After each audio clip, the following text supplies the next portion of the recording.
தமிழ் பால் பசுனை ஒரே ஒரு ஸ்பூன் போதும், வீடே மணமணக்கும். பட் ஒய் ஏன் அது தனி வரமா போய்கிட்டு இருக்கு? அது கூட்டத்தை விட்டு ஏன் பிரிஞ்சுது? யார சொல்றீங்க? ஓபிஎஸ்ஸா? கிடையாது, பிரேமலதாவா? நான் ஒரு பெண் குயினை சொல்றேன். நான் மட்டும் இல்ல, உலகமே இந்த பெண் குயினை பத்தி தான் பேசிக்கிட்டு இருக்கு. அதான் இப்ப இன்டர்நேஷனல் ட்ரெண்டு. ஒரு டாக்குமெண்ட்ரி வந்திருக்கு 2007 encounter at the end of the world அப்படின்னு ஒரு டாக்குமெண்ட்ரி. அதுல பெண் குயினை பத்தி எடுக்கப்பட்டிருக்கு. அதுல ஒரு பெண் குயின் தன்னோட கூட்டத்தை விட்டு பிரிஞ்சு போகுது. அதை டைரக்ட் பண்ணிக்கிட்டு இருந்தவரும் அந்த பெண் குயினை பிடிச்சிட்டு வந்து திருப்பி அந்த கூட்டத்திலே விடுறாப்புல. அவருக்கு பிடிச்ச உணவுலாம் கொடுக்குறாரு. அப்போ கூட இந்த பெண் குயின் இந்த கூட்டத்துல சேராம தனியா பிரிஞ்சு ஒரு மலையை நோக்கி, ஒரு பனிமலையை நோக்கி போய்கிட்டே இருக்கு. ஏன் அந்த பெண் குயின் தன்னோட கூட்டத்தை விட்டு பிரிஞ்சு போகுது? தனியா போச்சுன்னா அதுக்கு மரணம் தாங்கன்னு தெரிஞ்சு ஏன் போகுது? இதுதான் வந்து 2 விவாதமா இப்ப கிளம்பி இருக்கு. ஒண்ணு அந்த பெண் குயின் டிப்ரெஷனா இருக்குன்னு சொல்லிட்டு ஒரு குரூப்பும், இன்னொரு குரூப் வந்து வாழா என் வாழை வாழவே அப்படின்னு கிளம்பிருச்சு இன்னொரு குரூப்பும். அது வந்து அது சுதந்திர பாதையை நோக்கி போய்கிட்டு இருக்கு அப்படின்னு சொல்லி விவாதம் பண்ணிக்கிட்டு இருக்காங்க நெட்டிசன்ஸ். இது அந்த வெர்னர் ஹெர்சாகோட அந்த டாக்குமெண்ட்ரி, புகழ்பெற்ற டாக்குமெண்ட்ரி. இது நம்ம அப்பப்போ மீம்ஸ்ல பார்த்துருப்போம். தனியா ஒரு பெண் குயினை மட்டும் போடுவாங்க. இப்போ ரொம்பவே வைரலா போயிட்டு இருக்கு அந்த வீடியோ. இந்த வைரல்ல நாங்களும் சேர்ந்துக்கிறோம்னு ஒயிட் ஹவுஸ் என்ன பண்ணியிருக்காங்கன்னா, அந்த பெண் குயின் கையில ஒரு அமெரிக்கா கொடியை கொடுத்து கிரீன்லாந்து கொடியை அந்த மலை மேல குத்திட்டு ட்ரம்ப் கையை பிடிச்சு கூட்டு போற மாதிரி போட்டுட்டு இருக்காங்க. எல்லா வைரலையும் அரசியல்வாதிகள் தங்களுக்கு சாதகமா மாத்திப்பாங்கல்ல, அந்த மாதிரி நடந்துகிட்டு இருக்கு. சரி, இன்னொன்னு என்னன்னா, விகடன்ல வைரலாக வேண்டியது அந்த வீடியோ வைரல் ஆகல. நம்ம நேரில் நினைச்சா வைரல் ஆக்கிடலாம். சீரியஸ்லி அப்படிங்கிற ப்ரோக்ராம் மௌரியா ரொம்ப ஜாலியா பண்ணிக்கிட்டு இருக்காரு. இப்போ இந்தியாவில் இருக்கிற யூத் எல்லாம் எவ்வளவு அன்எம்ப்ளாய்மெண்ட்டோட இருக்காங்கிறத தரவுகளோட ரொம்ப சட்டாரிக்கலா வந்து சொல்லியிருந்தாரு. பார்க்கவே ரொம்ப சிரிப்பாகவும் சிந்திக்கிற வகையில் இருந்தது. நிச்சயம் அதை பார்த்து ஆதரவு கொடுங்க. லிங்க் வந்து டிஸ்கிரிப்ஷன் முதல் கமெண்ட்லயே வந்து கொடுக்குறோம். இதை வைரல் பண்ணுங்க. அம்மாவும் நீயே அப்பாவும் நீயேங்கிற மாதிரி பிரதமர் மோடிய, எடப்பாடி பழனிசாமி, தினகரன், அன்புமணி எல்லாரும் நேற்று புகழ்ந்து பேசிக்கிட்டு இருந்தாங்க. ஆமா, அம்மாவும் நீயே ஓகே, அப்பாவும் நீயேவா? அப்பாவும் நீயே அன்புமணி ஏன் வந்தாருன்னா அது கம்பெனி பொறுப்பாகாது. சரி, ஓகே. நேற்று வந்து இந்த மாநாடெல்லாம் முடிஞ்சோடனே ஒரு பிரஸ் மீட் வந்து கொடுத்துருந்தாங்க. அதுல நடுநாயகமா எடப்பாடி பழனிசாமி வந்திருந்தாரு. Right hand side Anbumani, left hand side Dinakaran. அதுக்கு அப்புறம் 2 பேர் தான் நம்ம நோட் பண்ணணும். யாரு? ஒரு பக்கம் பியூஷ் கோயல், இன்னொரு பக்கம் நயனா நாகேந்திரன். அப்படி 3 பேரையும் அணைச்சு உட்காந்துருந்தாங்க, வெளியில போயிடக்கூடாது. ஆமா, எப்பயுமே பிரஸ் மீட்ல பியூஷ் கோயல் தான் நடுநாயகமா உட்காந்துட்டு இருப்பாப்ல. பட் இந்த டைம் வந்து தமிழ்நாட்டை பொறுத்த வரைக்கும் நாங்க 2 பேரும் அணை கட்டிக்கிறோம், நீங்க இந்த எலெக்ஷன் வரைக்கும் யாரும் வெளியில ஓடிடக்கூடாது, 2024 நாங்க அனுபவப்பட்டிருக்கோம். எடப்பாடி பழனிசாமி லைட்டா பூந்து வெளியே போயிட்டாப்ல. ஆமா, அதனால இந்த முறை நடக்கக்கூடாதுன்னு சொல்லிருக்காங்க. சரி, அந்த பிரஸ் மீட்ல இருந்து எடப்பாடி பழனிசாமி பிரதமர் மோடி ரொம்ப அற்புதமா பேசியிருந்தாரு, ரொம்ப அழகா பேசியிருந்தாரு. அவர் கூட ரொம்ப இணக்கமா இருந்தா மட்டும் தான் மாநிலத்துக்கு எல்லாம் செய்ய முடியும். இந்த மாதிரி நல்ல நல்ல கேள்விலாம் கேளுங்கன்னு சொல்லிட்டு திருப்பூர் ரெக்வஸ்ட் வந்து கொடுத்துருந்தாங்க. திருப்பூர் வழக்கம் போல டிடிவி தினகரன் போன வாரம் தானே திட்டிக்கிட்டீங்க அப்படின்னு கேட்டிருப்பாங்க. அது ரொம்ப மோசமா, டிடிவி எல்லாம் தூக்கு மாட்டி கூட சாக தயாரா இருக்கனே தவிர எடப்பாடி பழனிசாமி கூட சேர மாட்டேன்னா சொல்லிக்கிட்டு இருந்தாரு. அது எந்த மாசம்னா நவம்பர் அக்டோபர்ல தான் வந்து பேசினது. எடப்பாடி பழனிசாமி கேட்ட உடனேயே இந்த கேள்வி கேட்பையும் எனக்கு தெரியும்ல அப்படின்ட்டு சொல்லிட்டு தான் ஆரம்பிச்சாரு. நாங்கெல்லாம் அம்மா வளர்த்த பிள்ளைகள், சரி, அம்மா வழியில நாங்க பயணிக்க போறோம், அம்மாவுடைய கனவுலாம் நினைவாக்க போறோம் அப்படிங்கிறாங்க. பட் அம்மாவே 2014 நாடாளுமன்ற தேர்தல் அப்ப மோடியா லேடியன்னு தான் கேட்டாங்க. பட் அம்மாவோட கனவு, அம்மாவுடைய பாதையெல்லாம் நாங்க எல்லாம் ஒன்னா பயணிக்கிறோங்கிறது இடிக்குது நமக்கு. ஒருவேளை அம்மா இப்போ இருந்திருந்தாங்கன்னா எங்க முடிவு தான் எடுத்திருப்பாங்கன்னு சொல்லாம விட்டுட்டாரு எடப்பாடி. சரி, ஓகே. அதே மாதிரி டிடிவி தினகரன்ட்டையும் இதே கேள்வியை வந்து கேட்டாங்க. இப்பதானே திட்டிக்கிட்டீங்க, எப்படி இவ்வளவு க்ளோஸ் ஆனீங்கன்னு.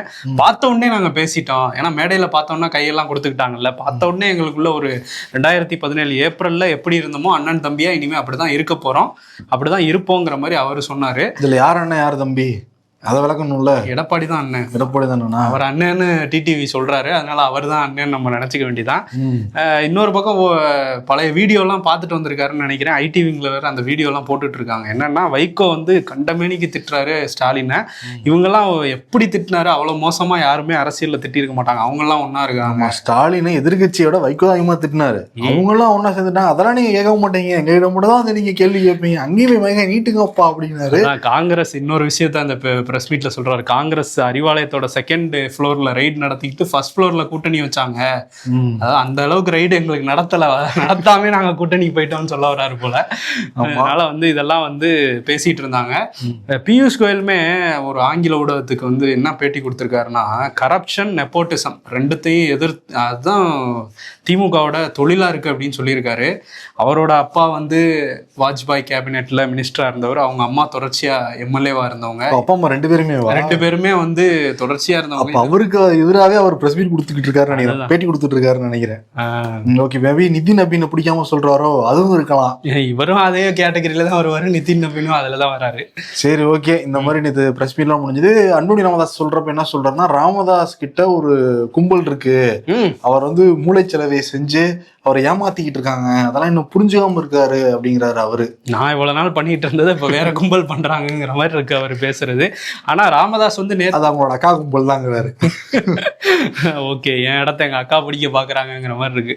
சரி, இப்ப என்னன்னா அந்த மேடையில மாம்பழ சின்னத்தை வந்து யூஸ் பண்ணியிருந்தாங்க போட்டோவா. அதுக்கு வந்து ராமதாஸ் பயங்கர கோபமாலாம் திட்டியிருக்காரு. எப்படி ஒரு பிரதமர் கலந்துக்கிறாரு, அதுல அதிகார துஷ்பிரயோகம் பண்ணி மாம்பழ சின்னத்தை அவங்க போட்டுக்கிறாங்க அப்படின்னு சொல்லி வன்மையா கண்டிச்சிருக்காரு. ஆனா அன்புமணி என்ன சொல்றாருன்னா, தேர்தல் ஆணையம் எங்களை தான் அங்கீகரிச்சிருக்கு அப்படிங்கிற மாதிரி அவர் சொல்றாரு. அதான் பிரதமர் மோடியை வச்சுக்கிட்டே பாமக நிறுவன தலைவர்னு சொன்னா புரிஞ்சுக்க முடியுது நம்மளால. இது வரைக்கும் அன்புமணிய இட்ரோ கொடுக்குறப்ப நிறுவன தலைவர்னு சொல்லவே மாட்டாங்க. ஆமா, ஒண்ணு நிறுவன தலைவர், இன்னொன்னு பாராளுமன்ற உறுப்பினர், எப்பன்னு தெரியல. ஆனா அது சொல்றாங்க. ஆனா அந்த மேடையில நோட் பண்ண வேண்டிய ஒரு விஷயம், எடப்பாடி பேசினாலும் சரி, அன்புமணி பேசினாலும் சரி, பின்னாடி தாமரை மட்டும் சின்னம் தெரியுற மாதிரி ஹைலைட் பண்ணி அந்த இடத்துக்கிட்ட மைக்க வச்சிருந்தாங்க பிஜேபி. ரெட்டலை எங்கப்பாங்கிற மாதிரி தான் வந்து இருந்தது. எடப்பாடி பழனிசாமி நிக்கிறாப்புல கரெக்டா அவருக்கு பின்னாடி வந்து ஒளியோட்டம் தெரியுற மாதிரி தாமரை வந்து தெரிஞ்சுக்கிட்டு இருக்கு. முடிஞ்சது போல இருக்கு ஏடிஎம்கே. அந்த குறியீடெல்லாம் பார்த்தாலே தெரியுது இல்ல. சரி, இன்னொன்னு வந்து என்னன்னா, ஓபிஎஸ் பக்கம் வருவோம். இன்னைக்கு வந்து தமிழ்நாடு சட்டம் ஓபிஎஸ் பக்கம் நீங்களாவது வருவோன்றீங்களே, ஏன்னா அவர் பக்கம் யாருமே வர மாட்டேன்றாங்க. இப்ப ஓபிஎஸ் பிரிஞ்சதுக்கு காரணம் என்ன தெரியுமா? இந்த 2022 ராஜ்யசபா எலெக்ஷன் நடந்தது. அதுல 2 சீட்டு இருந்தது ஏடிஎம்கேக்கு. ஒரு சீட்டு சீசன் போச்சு. இன்னொரு சீட்டு ஜெயக்குமார் கேட்டுக்கிட்டு இருந்தா கூட, ஜெயக்குமார் கொடுத்துருந்தா கூட ஒரு இருந்து பாப்பல. ஜெயக்குமார் கொடுக்காதனால வெளியில வந்து பெரிய பிரச்சனைன்னு சொல்லி அப்புறம் பெரிய பிரச்சனை ஆகி அப்புறம் தர்மருக்கு தான் கொடுத்தாப்புல. அவர் தர்மத்தின் வாழ்வுதானே அப்படின்னு சொல்லிட்டு தர்மர் ஆதரவாளருக்கு தான் கொடுக்கணும், தர்மருக்கு தான் கொடுத்தாப்புல. இப்போ ஓபிஎஸ் கூட இருந்த எல்லாரும் கிளம்பிட்டாங்க. வைத்தியலிங்கம் கூட நேற்று கிளம்பி வந்து ஜாயின் பண்ணிட்டாப்புல. ஜெய்சிடி பிரபாகர் டிவிகே பக்கம் போயிட்டாரு. மனோஜ் பாண்டியன் எல்லாரும் கிளம்பி வேற பக்கம் வந்து போயிட்டாங்க. இப்ப தர்மர் 2022 தான் எம்பி சீட் வாங்கியிருக்காப்புல ஓபிஎஸ் ஆதரவோட ஆசீர்வாதத்தோட. அவராது நிப்பாருன்னு பார்த்தா இன்னைக்கு அவர் வந்து ஏடிஎம்கேல ஜாயின் பண்ண போறாராம் இன்னைக்கு ஈவினிங், எடப்பாடி பழனிசாமி தலைமை ஏத்துக்கிட்டு. முடிஞ்சா அதுவும் ஒரு இப்ப உண்மையிலே தனிமரம் ஆயிட்டாரு அந்த பெண்குயின் மாதிரி. தனிமரமா போய்கிட்டு இருக்காமல மலையை நோக்கி. ஆமா, ஆனா வந்து ஏதோ டிஎம்கே ரூட் எடுக்கிற மாதிரி தெரியுது. ஆமா, இன்னைக்கு காலையில சட்டமன்றம் நடந்தது இல்ல, இன்னைக்குதான் 4 நாள் நடந்தது. இன்னையோட முடிஞ்சிருச்சு சட்டமன்றம். முடிஞ்சு ஆரம்பிச்சதுன்னு தெரியல, முடிஞ்சதுன்னு தெரியல. இன்னைக்கு வந்து ஆரம்பிக்கிறதுக்கு கொஞ்சம் முன்னாடி வந்து சேகர் பாபு, கராத்தே பாபுல சேகர் பாபு கிட்ட ஒரு 15 நிமிஷம் சபாநாயகர் அரைக்கில வச்சு பேசியிருக்காரு ஓபிஎஸ். என்ன டீலிங்னா, என் ஆதரவு எல்லாரும் அங்க வந்துட்டாங்க, இன்னும் நான் வர வேண்டியதான் பாக்கி. டைரக்டா வரதா இல்ல கட்சி ஆரம்பிச்சுட்டு வரதான்னு கேட்டாரா? ஏன்னா வந்து ஓபிஎஸ்க்கு ஆலோசனை சொல்லிக்கிட்டு இருந்தார்ல பன்ருட்டி ராமச்சந்திரன். அவர் வந்து ஒரு எம்ஜிஆர் அதிமுகன்னு ஒன்று ஆரம்பிக்கலாமா, எம்ஜிஆர் அண்ணா திமுகன்னு அப்படிங்கிற ஒரு ஆலோசனையில் இருக்காராம். அதெல்லாம் ஆரம்பிச்சிட்டாருன்னா ஒருவேளை தாவேகா கூட கூட்டணிக்கு போயிடுவோங்கிற ஒரு இதுலேயும் இருக்காராம். தெரிஞ்சு அவர் பன்ருட்டி ராமச்சந்திரன் செங்கோட்டையன்ட்ட கேட்டிருப்பாரு, நான் வேணா அங்கே வந்து ஜாயின் பண்ணிக்குவான்னு. செங்கோட்டையன் சொல்லியிருப்பாரு, கூட்டணிக்கு வருவாங்கன்னு சொல்லிட்டு இருக்கோம், நீங்கள் புதுசாக ஒரு கட்சி ஆரம்பிச்சோன்னா கூட்டணிக்கு வந்துருங்க அப்படின்னு சொல்லியிருக்காரோ என்னமோ. அந்த பேச்சுவார்த்தை நடந்துகிட்டு இருக்காமா பன்ருட்டி ராமச்சந்திரனோட. அந்த கட்சியோட கூட்டணி வைக்கிறதுக்கா புதுசா ஒரு கட்சியை உருவாக்கி கூட்டணி வச்சு பாத்தீங்களா எல்லா கட்சியும். ஏன்னா செங்கோட்டையன் எதில் அப்செட் ஆயிட்டாப்ல அப்படின்னா, பொங்கலுக்கு முன்னாடி ஓபிஎஸ் தினகரன்லாம் ஜாயின் பண்ணிடுவாங்கலாம் வாக்குமூலமா கொடுத்தாப்புல. கடைசியில எங்கப்புங்கிற மாதிரி அவங்க வந்து என்டிஏ பக்கம் போயிட்டாரு தினகரன். திகார்னு அங்க போயிட்டாரு. ஓபிஎஸ் டிஎம்கே ரூட் எடுத்துட்டாப்புல. ஆஹா, நம்ம ஒரு பெரிய சாணக்கியன்னு டிவிக்கு நம்பிக்கிட்டு இருக்கு, என்ன பண்றது? ஓபிஎஸ்க்கு ஆலோசனை சொன்ன பண்ருட்டி தூக்கிட்டோம்னு வச்சுக்கோவேன், அவருடைய குருநாதரே தூக்குற மாதிரி ஆயிரும். ஓபிஎஸ்க்கு ஆலோசனை சொன்னதா அவர்? ஆனா வந்து எம்ஜிஆர் காலத்துல அண்ணா காலத்துல இருந்தவருன்னு சொல்லி இப்ப பில்டப் பண்ணி இந்த பக்கம் கூட்டு வருவாங்கன்னு நினைக்கிறேன். பாப்போம். ஏன்னா அவரு இல்லாத கட்சிகள்னு நினைக்கிறேன் பன்ருட்டி ராமச்சந்திரன். பாமக இருந்திருக்காரு, தேமுதிக இருந்திருக்காரு, எல்லா பக்கம் இருந்திருக்காரு. இப்ப டிவிகே பக்கம் வரப்போறாப்புல. இதுக்கு முன்னாடி வந்து டிஎம்டிகே கூட இருந்தாப்புல விஜயகாந்த் கூட. இருந்தப்போ இப்ப பிரேமலதா விஜயகாந்த் இப்ப ஜனவரி 9 சொல்றேனாங்க, சொல்லவே இல்லை இது வரைக்கும். இப்ப என்ன சொல்றாங்கன்னா, நிருபர்கள் நீங்க தான் வந்து ரொம்ப ப்ரெஷர் கொடுக்குறீங்க, இன்னும் நிறைய டைம் இருக்குப்பா அப்படிங்கிறாங்க அவங்க. எங்க எதுக்கு இருக்கு டைம்? இன்னும் பிப்ரவரி 20 வரைக்கும் எங்களுக்கு டைம் இருக்கு. ஏன் நீங்க வந்து நீங்க தான் ரொம்ப ஆர்வமா இருக்கீங்க மக்களை விட, நாங்க பொறுத்திருந்து நாங்க வந்து சொல்லுவோம். ஒரு தேமுதிகங்கிறது ஒரு அம்மா மாதிரி, நானு அம்மாக்கு தெரிய குழந்தைக்கு வந்து என்ன பண்ணணுங்கிறது நீங்க வந்து பொறுத்துருங்க அப்படின்னு வந்து சொல்லிருக்காங்க. அதனால அன்னின்னு தான் நம்ம நினைச்சிட்டு இருந்தோம். இப்ப தேமுதிக ஒரு அம்மா உருவாகி இருக்காங்க. தேமுதிக ஒரு குழந்தை அப்படின்ட்டு இருக்காங்க. பல வருஷமா குழந்தையாவே இருக்கே, எப்ப எந்திரிச்சு நடக்கும்னு தான் தெரியல. எல்லாரும் கூட்டணி அது இதுன்னு பயங்கரமா பேசிட்டு இருக்காங்க. அந்த பிரச்சனையே இல்லை, நாங்க தனித்து தான் நிக்க போறோம்னு ரொம்ப நாளாவே சீமான் வந்து சொல்லிட்டு இருக்காரு. இப்போ அவர் வந்து என்ன பிரஸ் மீட்ல என்ன சொல்லியிருக்காரு அப்படின்னா, இந்த மாதிரி சொல்லுவாங்க பாஜக வந்துடும் பயமுறுத்தி எங்களுக்கு ஓட்டு போடுங்கன்னு திமுக சொல்லுவாங்க.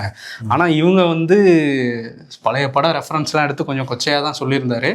இந்த பக்கம் வேற காங்கிரஸோட டீலிங் வச்சுட்டு இந்த பக்கம் வந்து பிஜேபியோடையும் வச்சுக்குவாங்க, அதுதான் திமுக. ஆனா நாங்க மட்டும்தான் வந்து தனியாக தெரியும். என் கொள்கைக்கும் எனக்குமே யாருமே இதுவரையும் போட்டியே இல்லை அரசியல்ல அப்படிங்கிற மாதிரி சொல்லியிருக்காரு. எனக்கு தான் போட்டிங்கிறாரா? ஆமாம், எனக்கு தான் போட்டின்றாரு. இதில் வந்து என்னென்னா, யாருக்கு போட்டிங்கிறத அடுத்து வந்து சொல்கிறாரு. காசு கொடுத்து ஓட்டு கேட்குறாங்கல்ல, அந்த கட்சிகளுக்கு இடையே தான் போட்டி அப்படின்னு சொல்கிறாரு. ஸோ போட்டியிலே நான் இல்லைங்கிற மாதிரி தான் இருக்குது அவரோட ஸ்டேட்மெண்ட்டு. ஏன்னா அவர் பண்ணுற விஷயம் என்னென்னா, அவர் வந்து இப்போ காரைக்குடி தொகுதியை டிக் பண்ணி வச்சுருக்காரு அவர் நிற்கிறதுக்கு, நம்ம சொந்த மாவட்டத்துக்குள்ளே போயிடுவோன்னு. அவர் ஊர் இந்த இளையாங்குடி பக்கத்தில் தான் இருக்குது, அது வந்து மானாமதுரையில் வருது, அது தனி தொகுதி அப்படிங்கிறதுனால காரைக்குடியை செலக்ட் பண்ணி வச்சுருக்காராம். இவருக்கு சொந்த மாவட்டத்தில் செலக்ட் பண்ணிக்கிட்டவர் மற்றவங்களுக்குலாம் இப்போ திருநெல்வேலியில் இருக்கவங்கள திண்டுக்கல்லில் போடுறது, திண்டுக்கல்லில் இருக்கிறவங்கள திருநெல்வேலியில் தூக்கி போடுறது, கோவையில் இருக்கவங்கள நாகப்பட்டினத்தில் தூக்கி போடுறதுன்னு ஒரு வேட்பாளர் பட்டியலை தயார் பண்ணி வச்சுருக்காராம். ஓகே, ஏன்னா 234க்கும் ஆள் வேணும்ல. இப்போ ஒரே மாவட்டத்தை சேர்ந்து ஒரு 5 பேர் கொடுத்துட்டாங்க அப்படின்னா 5 பேரும் இங்க சீட்டு கொடுக்க முடியாதுல்ல. என்ன பண்றது? வாய்ப்பு கேட்டவங்களுக்கு வேற மாவட்டம் தான் ஷிஃப்ட் பண்ண முடியுமா? இல்ல, கோவையில இருக்கவங்களுக்கு கோவையிலே கொடுக்கலாம். ஆனா அங்க வெளி மாவட்டத்து ஆட்களை போடுறதுனால என்ன பயன்னு கட்சிக்குள்ளே ஒரு பேச்சு இருக்காமா. மேபி அவங்க ஜெயிச்சு சட்டமன்றத்துல போயிட்டா அண்ணன் தான் ஜெயிச்சு சட்டமன்றத்துல போகணும்னு நினைக்கிறாரு. காரைக்குடியில இருந்து ஜெயிச்சிருவாரா? காரைக்குடிக்காரங்க ஜெயிக்க வைப்பீங்களா? அது மக்கள் எல்லாரும் சொல்லணும், ஒரு ஆள் மட்டும் எப்படி சொல்ல முடியும்? உனக்கு இன்ட்ரெஸ்ட்ல போல தெரியுது. நான் எதுவும் சொல்லலை, மக்கள் முடிவு பண்ணுவாங்க. அதுக்குதான் தேர்தல் ஆணையம் ஸ்ட்ரிக்டா உட்காந்துட்டு இருக்காரு டெல்லியில. ஞானேஷ்குமார், நீங்க என்னைய கோர்த்து விடுறீங்க அண்ணன் பாப்பாரு ஷோவை. நேற்று மதுராந்தகத்துல பிரதமர் மோடி பேசுறப்ப தமிழ்நாட்டுல டபுள் இன்ஜின் கவர்மெண்ட் அமையும், இது உறுதி அப்படின்ட்டு போனாரு. ஏற்கனவே அவங்க டபுள் இன்ஜின் கவர்மெண்ட் எங்கெல்லாம் அமைச்சிருக்காங்கன்னு பாக்குறப்ப மணிப்பூர், அப்புறம் ஊபி. மணிப்பூர்ல இப்ப வந்து ஜனாதிபதி நடந்துகிட்டு இருக்கோம், டபுள் இன்ஜின்ல வராது. சரி, இப்ப ஊபி ட்ரிபிள் இன்ஜின், அது மாப்பி, டெல்லி இதெல்லாம் நடந்துகிட்டு இருக்கு. டெல்லியில ட்ரிபிள் இன்ஜின், மாநகராட்சி ட்ரிபிள் இன்ஜின், மகாராஷ்டிராலையும் ட்ரிபிள் இன்ஜின். அப்ப டபுள் இன்ஜின் தான் வரும்னு இருக்காப்ல. ட்ரிபிள் இன்ஜின் எப்போ வரும்? பெட்ரோல் விலை குறைஞ்சோன்னு வரும். அது வாய்ப்பு இல்ல. க்ரூட் ஆயிலோட வர ஏறிக்கிட்டு இருக்கான். ஐபிஎஸ் நாகப்பன் சார் சொல்லியிருந்தாரு. அந்த ஆடு இருக்கட்டும், நியூஸுக்கு வாங்க. நியூஸ் வந்து என்ன அப்படின்னா, தமிழ்நாட்டுல டபுள் இன்ஜின் கவர்மெண்ட் இல்ல, டப்பா இன்ஜின் கூட வராது அப்படின்ட்டு இருக்காரு ஸ்டாலின். ஓகே, ஏற்கனவே மாட்டோம் அப்படின்ட்டு இருக்காரு. டபுள் இன்ஜின் கவர்மெண்ட் ஊபி, மாப்பி, பீகாரை விட இங்க சிங்கிள் இன்ஜின் கவர்மெண்டா இருக்கிற தமிழ்நாடு, கேரளா, வெஸ்ட் பெங்கால், கர்நாடகா எல்லாமே அதிக வளர்ச்சி பெற்றிருக்கு. இது மத்திய தரவுகளே தெரியுது. டபுள் இன்ஜின் கவர்மெண்ட்னால ஃபெயிலியர் தான் இருக்கு. தமிழ்நாடு மக்கள் ஒருபோதும் டபுள் இன்ஜின் கவர்மெண்ட்டை ஏத்துக்க மாட்டாங்க அப்படின்னு இவரு சொல்லிட்டு இருக்காரு. ஒருவேளை இவங்க மத்தியில ஆட்சி அமைச்சிட்டாங்கன்னா அப்ப ஏத்துக்குவாங்களா ஸ்டாலின்? அப்ப கூட இவங்க சுயாட்சி, அது வேற ஆட்சி, அது மத்திய அரசு ஆட்சி. ஓகே, மாநிலத்துல சுயாட்சி, மத்தியில் கூட்டாட்சி கிட்டுருவாங்க. ஓகே, டபுள் இன்ஜின்லாம் சேர மாட்டாங்க போல. சரி, சட்டமன்றத்துல இன்னைக்கு ஆளுநருக்கு விட அந்த அவர் உரையே இது பண்ணனாலும் ஒரு பதில் உரை பேசி முடிக்கணுங்கிறதுனால அதுக்கு பதில் உரையில முதல்வர் வந்து என்ன சொல்லியிருக்காரு அப்படின்னா, ஆளுநருக்கு அழுத்தம் திருத்தமா ஒரு விஷயத்த சொல்லிக்கிறோம். அந்த தேசபக்தி பாடம்லாம் எடுக்கிற அளவுக்கு அந்த நிலைமைக்கெல்லாம் நாங்கள் போகலை, நாங்கள் வந்து எங்களுக்கு தேசபக்தி இருக்குங்கிறத சொல்லியிருக்காரு. அதே மாதிரி தேசபக்தி பாடம் எடுக்கிறவங்க யாராக இருக்காங்கன்னா, தேசத்துக்காக போராடாதவங்களா இருக்காங்க அப்படிங்கிற மாதிரி ஆர்எஸ்எஸ் ஆட்கள்ங்கிற மாதிரி சொல்லாமல் சொல்லியிருக்காரு. இன்னொரு விஷயம் என்னென்னா, நான் வந்து அறிஞர் அண்ணா, கலைஞர் கருணாநிதி, எம்ஜிஆர், மக்கள் திலகம் எம்ஜிஆர், அதே மாதிரி அம்மையார் ஜெயலலிதா இவங்கெல்லாம் படாததோட பல சோதனைகளை நான் தான் எதிர்கொண்டுட்டு இருக்கேன் இந்த ஆளுநர்களால. அதனால வரலாற்று எனக்கு இடம் நிச்சயம் கொடுத்தே ஆகணும், இந்த வரிசையில என் பேர் மட்டும்தான் இருக்கணும் அப்படிங்கிற மாதிரி அவர் வந்து பேசிக்கிட்டு இருந்தாரு. இதுல வந்து என்னன்னா, ஆளுநர்கள் அப்பயும் முரண்ல இருந்தாங்க, ஆனா இந்த அளவுக்கு ரணத்தை ஏற்படுத்தல, எனக்கு ரணத்தை ஏற்படுத்திக்கிட்டு இருக்காரு. ரணம் வரலாற்றுல கொடுத்துட வேண்டியதா ஒரு இடத்த கொடுத்துருங்கிற மாதிரி அவர் கேட்டுக்கிட்டு இருந்தாரு. சரி, இன்னொரு விஷயத்தையும் சொல்லியிருக்காரு. அங்க வந்து இதுவரை 1724 நாட்கள் வந்து நான் இருந்திருக்கேன், கிட்டத்தட்ட 8658 நிகழ்ச்சிகள்லாம் வந்து கலந்துக்கிட்டு இருக்கிறேன், 15,000க்கும் மேற்பட்ட இது கையெழுத்து போட்டிருக்கேன் அப்படின்லாம் சொல்லியிருக்காரு. 177 முறை வந்து 173 முறை வந்து வெளி மாவட்டங்களுக்கு போயிருக்கேன், சென்னையில் இல்லாமல் பல கூட்டங்களில் கலந்துருக்கேன், 21 மாவட்டங்களில் பெரு கூட்டங்கள் கூட்டி அங்கே நலத்திட்டங்களையும் தொடங்கி வச்சிருக்கேன், இந்த அளவுக்கு சாதனைகளை பண்ணியிருக்கேன் நான், இதை நானே சொல்ல வேண்டியதாக இருக்குங்கிற மாதிரி தான் அவரோட ஸ்பீச் இருந்துச்சு. ஓகே, ஆனால் பார்த்தியா ஒரு கையெழுத்த போகிறப்ப எண்ணிட்டு இருந்திருக்காரு அவர், இது 100,000 கையெழுத்து, இது 200,000 கையெழுத்து, இது 15,000 கையெழுத்து அப்படின்னு. ஆமாம், இன்னும் போடாத பல கையெழுத்துகள் இருக்கு, போட்டிருக்கலாம் அவர், ஆனால் போராடினாலும் நாங்கள் போட மாட்டோம்னு தான் சில விஷயங்கள்ல இருக்கு திமுக அரசு. நிச்சயமா நீ பகுதி ஆசிரியர்களை பற்றியும் மதிப்பெண் அடிப்படையில் உங்களுக்கு பார்க்கலாங்கிற மாதிரிலாம் கூட அனௌன்ஸ்மெண்ட் வந்திருக்கு தமிழ்நாடு சட்டமன்றத்தில். அதே மாதிரி சட்டமன்றத்தில் சில அறிவிப்புகளையும் வந்து இன்னைக்கு கடைசி நாளில் இன்னைக்கே அறிவிச்சிருவோங்கிறதுனால அறிவிச்சிருக்காரு. இந்த கலைஞர் கனவு இல்லம் திட்டத்தில் இன்னும் 1,00,000 வீடுகள் வந்து கட்டி கொடுப்போம், அதுக்கு 3,500 கோடி வந்து ஒதுக்கியிருக்கோம். சத்துணவு அங்கன்வாடி ஊழியர்களுக்கு ஓய்வூதியம் 2,000லேருந்து 3,400 அதிகரித்து கொடுக்குறோன்னு அறிவிப்புகள்லாம் வெளியிட்டிருக்காரு. ஓகே, இன்னொரு பக்கம் நிறைய பேர் கவர்மெண்ட் கிட்ட கோரிக்கையும் வச்சுட்டு இருக்காங்க. குறிப்பாக தமிழ்நாடு ரிசர்ச் ஸ்காலர் அசோசியேஷன் அந்த அமைப்புல இருந்து என்ன கோரிக்கை வைக்கப்பட்டிருக்கு அப்படின்னா, இப்போ யூஜி பிஜி படிக்கிற மாணவர்களுக்கு 20,00,000 லேப்டாப் வந்து கொடுக்க போகிறாங்க அரசாங்கம் சார்பாக. இப்போ 10,000 பேர் பிஹெச்டி படிக்கிற மாணவர்கள் இருக்காங்க. இந்தியாவிலே அதிகமாக பிஹெச்டி ஒவ்வொரு வருஷம் படித்து முடிக்கிறது தமிழ்நாட்டை சேர்ந்தவங்க தான். ஒவ்வொரு வருஷம் 3,000 பேர் தமிழ்நாட்டில் மட்டும் பிஹெச்டி முடிச்சுட்டு வராங்க. அவங்க தான் உண்மையுமே லேப்டாப் தேவை, நிறைய ரிசர்ச் பண்ணணும், பிரிண்ட் அவுட்லாம் எடுக்கணும், கைடிக்கிட்ட போய் பர்மிஷன் வாங்கணும், அவங்க வந்து ஓகே பண்ணணும், நிறைய விஷயம் இருக்குல்ல. அதை அதனால் அவங்களுக்கும் கொடுக்கணுங்கிற கோரிக்கை வந்து வச்சுருக்காங்க. ஏன்னா கிராமப்புற மாணவர்கள் எல்லாமே ரொம்ப அது இல்லாமல் லேப்டாப் இல்லாமல் சிரமப்படுறாங்க. தமிழ்நாட்டை பொறுத்த வரைக்கும் 10,000 பேர் கொடுத்தா கூட ஒரு நல்ல யூஸ்ஃபுல்லாக இருக்குங்கிறாங்க. அந்த இதில் ஒரு அறிக்கை கூட வந்திருக்கு அந்த கூட்டமைப்பின் சார்பாக. இதே கவர்மெண்ட் வந்து கன்சிடர் பண்ணணும். பேங்க் ஊழியர்கள்லாம் நாங்கள் போராட்டம் பண்ண போகிறோம் அப்படின்னு சொல்லி கிளம்பியிருக்காங்க. என்னென்னா வீக்கெண்டில் எங்களுக்கு லீவு வேணும்னு வீக்கெண்டில் இந்த போராட்டத்தை பண்ணலாங்கிற மாதிரி ஒரு முடிவு எடுத்திருக்காங்க. நாளான்னைக்கெலாம் பேங்க்கு லீவு தான், ஏன்னா குடியரசு தினமும் வருது திங்கக்கிழமை. ஜனவரி 27ஆம் தேதி செவ்வாய்க்கிழமை 2 நாள் லீவு முடிஞ்சு எந்த அளவுக்கு கூட்டம் பேங்க்குக்கு வரும் அப்படிங்கிறத பார்ப்போம் நம்ம எப்போவுமே. ஆனால் வந்து செவ்வாய்க்கிழமையும் நாங்கள் வந்து போராட்டம் பண்ண போகிறோம் அப்படின்னு அறிவிச்சிருக்காங்க. 5 நாள் தான் எங்களால் வாரத்தில் வேலை பார்க்க முடியும் அப்படின்னு சொல்லி பேச்சுவார்த்தை நாமும் நடந்தது. மத்திய நிதித்துறை அமைச்சகத்துக்கு கீழே உள்ள அந்த நிதி சேவைத்துறை அதிகாரிகளோட பேச்சுவார்த்தை நடந்து அது தோல்வியில் முடிஞ்சதுனால இப்போ 27ஆம் தேதி போராட்டம் அப்படின்னு சொல்லியிருக்காங்க. ஸோ வங்கி சேவைகள் செவ்வாய்க்கிழமை வரையும் கொஞ்சம் ஒரு மாதிரி தான் இருக்குன்றாங்க. பட் ஏடிஎம்லலாம் பணம் இருக்கும், டிஜிட்டல் டிரான்சாக்ஷன்லாம் ஒன்றும் பிரச்சனை இருக்காது அப்படிங்கிறதையும் சொல்லியிருக்காங்க. ஓகே, இதனால நம்ம வேலைப்பொழுது ரொம்ப ரொம்ப ஜாஸ்தி தான்ப்பா. காலைல 9 மணிக்கு போனால் இப்போலாம் 7-8 மணி ஆகிடுது. இப்படிதான் டிஜிட்டல் டிரான்சாக்ஷன் அதெல்லாம் மாறினா கூட அவங்க கூட டார்கெட்லாம் கொடுக்குறாங்க, நீங்கள் வந்து கிரெடிட் கார்டு வச்சு கொடுக்கணும் அப்படின்லாம். அவங்க என்ன பண்ண முடியும் அவங்களால? அதான் ஃபோன் வருது டெய்லி, அவ்வளோ ஃபோன் வருது. டார்கெட்லாம் கொடுத்து முடிக்க சொன்னா என்ன பண்ண முடியும் அவங்களால? சரி, ஓகே, பார்க்கலாம். மீண்டும் ஒரு போர் பதற்றம் உலகத்துல உண்டாயிருக்கு. ஒரு காசா இஸ்ரேல் அந்த வார் முடிவுக்கு வந்தா கூட உக்ரைன் ரஷ்யா வார் முடிவுக்கு வரல, பேச்சுவார்த்தை ஆரம்பிச்சிருக்காங்க. இந்த சூழல்ல வந்து ஈரானை நோக்கி அமெரிக்கா போர்க்கப்பல் போய்கிட்டு இருக்குங்கிற அறிவிப்பை ட்ரம்ப்பே வந்து வெளியிட்டு இருக்காரு. இதனால இந்த மத்திய கிழக்கு நாடுகள்ல கொஞ்சம் பதட்டம் வந்து உண்டாயிருக்கு. எப்ப வேணாலும் அவங்க தாக்கலாம் அப்படிங்கிறதுனால வந்து அந்த ஏர் சேவைகள் எல்லாமே கேன்சல் செய்யப்பட்டிருக்கு.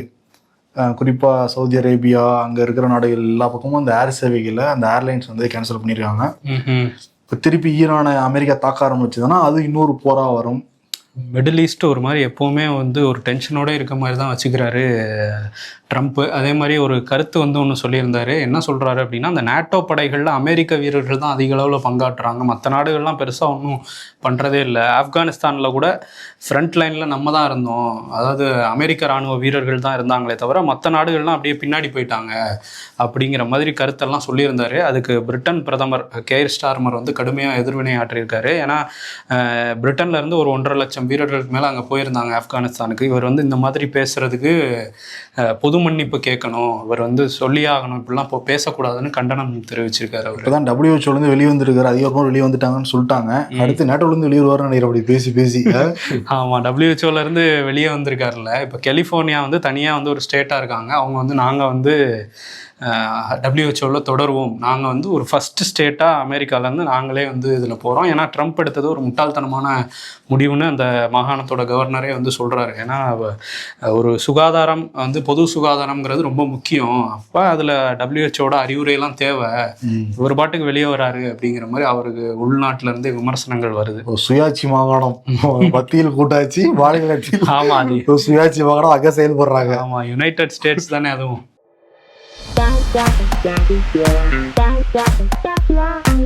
தை பிறந்தால் வழி வலி பிறக்கும் அப்படின்னு போட்டிருக்காங்க. மண்டை வலி, நெஞ்சு வலி, மனவலி, கால் வலி, வைத்த வலி, காதல் வலி பிப்ரவரி மாதம் வருது. இது ஓபிஎஸ்க்கு போட்டிருக்காங்களா அந்த மாம் பொய் சொல்லாதடா, சாமி கண்ணை குத்திடும். Also my mom at 6 AM. டேய் 9 மணி ஆச்சு, எந்திரா.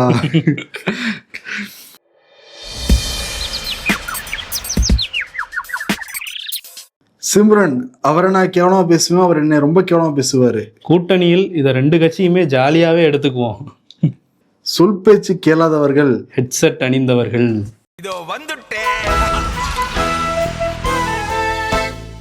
இன்னைக்கு விருது வந்து ஓபிஎஸ்க்கும் சீமானுக்கும் சேர்த்து வந்து கொடுத்துடலாம்.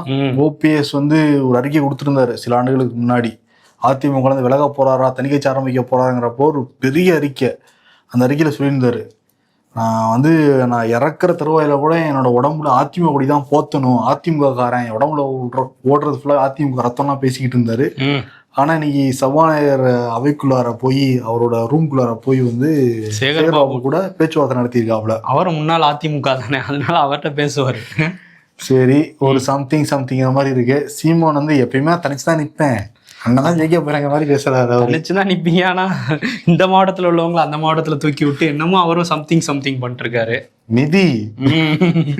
நீதி வேணுங்கிறதுக்காக அவர் பண்றாரு. அவரு மக்களுக்கு நீதி வேணும்ல. ஆமா, சரி, அதனால வந்து அண்ணனுக்கும் ஓபிஎஸ் அண்ணனுக்கும் சேர்த்து சம்திங் விருதை கொடுத்து நம்ம வந்து கிளம்பலாம்.